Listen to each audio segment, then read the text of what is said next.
welcome to Smart Stock Watch, your go-to channel for in-depth financial analysis. Today is July 15th, 2025, and we're diving into JPMorgan Chase's earnings report for the second quarter of 2025. Joining us is John, senior analyst from Smart Stock Watch. John, thanks for being here. Thank you for having me. It's a pleasure to discuss JPMorgan Chase's latest financial performance. Revenue and profitability overview. Let's start with the top line. JPMorgan Chase reported a total net revenue of $44.912 billion for Q2 2025. How does this compare to previous quarters, and what does it mean for the bank's profitability? JPMorgan Chase's total net revenue saw a slight decrease of 1% from the previous quarter and an 11% drop year over year. Despite this, the bank managed to achieve a net income of $14.987 billion, which is a 2% increase from Q1 2025, but a 17% decline compared to the same quarter last year. The adjusted earnings per share came in at 5.24 cents, surpassing the analyst's forecast of 4.51. Segment performance and strategic initiatives. JPMorgan Chase operates across several segments.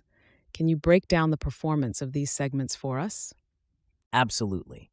The Consumer and Community Banking segment generated $18.847 billion revenue, showing a 3% increase from the previous quarter.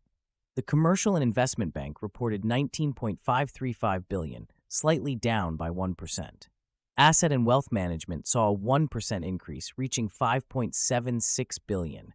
However, the Corporate segment experienced a significant decline, with revenue dropping to $1.538 billion, a 33% decrease from Q1 2025.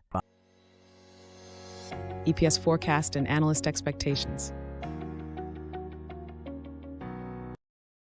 Analysts had forecasted an EPS of 4.51 cents for this quarter. How did JPMorgan Chase perform in this regard? JPMorgan Chase exceeded expectations with an adjusted EPS of $5.24, beating the forecast by 73 cents. This performance highlights the bank's ability to manage costs and optimize its operations effectively, even in a challenging economic environment. Operational efficiencies and future outlook. JPMorgan Chase has been focusing on operational efficiencies. What are the key metrics that investors should be aware of? The bank's return on common equity stands at 18%, and the return on assets is 1.35%. These figures indicate strong operational efficiency. Additionally, the book value per share increased to $122.51, and the tangible book value per share rose to $103.40, reflecting the bank's solid financial foundation and its ability to generate shareholder value. CEO and leadership statements. What has the leadership at JPMorgan Chase said about these results and their future prospects? While specific statements from the CEO or CFO were not available, the leadership has consistently emphasized their focus on operational efficiency and strategic growth.